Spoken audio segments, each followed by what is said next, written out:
ہمارے ہاتھ چور ہونا جرم نہیں ہے، کمزور ہونا جرم ہے۔ خوشیاں بلا جواز ہوتی ہے، خوش رہنے کے لیے جواز کو مت ڈھونڈے۔ انسان کے غصے میں عجیب منافقت ہے، اپنے سے طاقتور کے سامنے کنٹرول کر لیتا ہے، لیکن اپنے سے کمزور پر غصہ کرنے میں دیر نہیں کرتا۔ یہ مت سوچا کرو کہ تمہارے بس میں کیا ہے، بلکہ یہ سوچو جس سے تم مانگ رہے ہو اس کے بس میں کیا نہیں۔ خاص ہونا اہم نہیں ہوتا، ہمیشہ خاص رہنا اہم ہوتا ہے۔ روحانیت کی راہ پر چلنا ہے تو دل سے حسد، بغض، نفرت، تکبر، آوارانہ کو نکالنا پڑے گا۔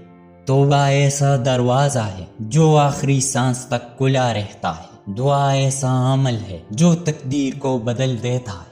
روشنیوں کی بستی میں جگنو جیسی چھوٹی سی روشنی بھی پوری بستی کو روشن کر دیتی ہے۔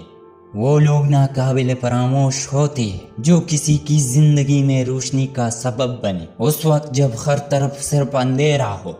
عورتوں کو گھورنے سے گریز کریں، ورنہ ان کی نظروں میں کم تر نظر آؤ گے۔ کبھی بھی اپنی اصلاح کی کوشش نہ چھوڑیں، دنیا آپ کے ساتھ یا آپ کے بغیر جاری رہتی ہے۔ اگر آپ بہتر ہونا چھوڑ دیں گے تو دنیا آپ سے آگے نکل جائے گی۔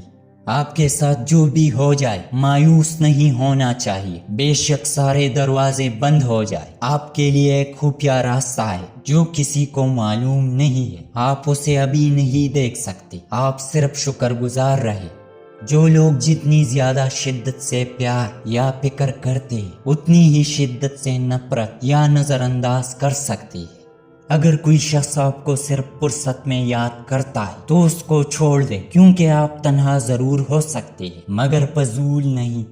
رات کو سونے سے پہلے آپ کا دماغ جس کے بارے میں زیادہ سوچ رہا ہوتا ہے وہ شخص یا تو آپ کا غم کا سبب ہوتا ہے یا خوشی کا۔ اگر تمہارا ذہنی سکون کوئی شخص ہے تو تم لا علاج ہو۔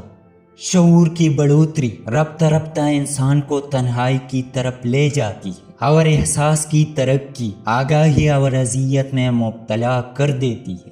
اگر کوئی اچانک بدل جائے تو دو باتوں پر عمل کرے، وہ شخص آپ کو دن رات یاد کرے گا۔ ایک نمبر، اپنے اندر کچھ ایسی تبدیلیاں لائے جو اس شخص کے ہوتی ہوئی آپ میں نہیں تھی۔ چاہے آپ خوش ہو یا نہ ہو، لیکن اس شخص کو یقین دلائے کہ مجھے اب فرق نہیں پڑتا آپ کے ہونے نہ ہونے سے۔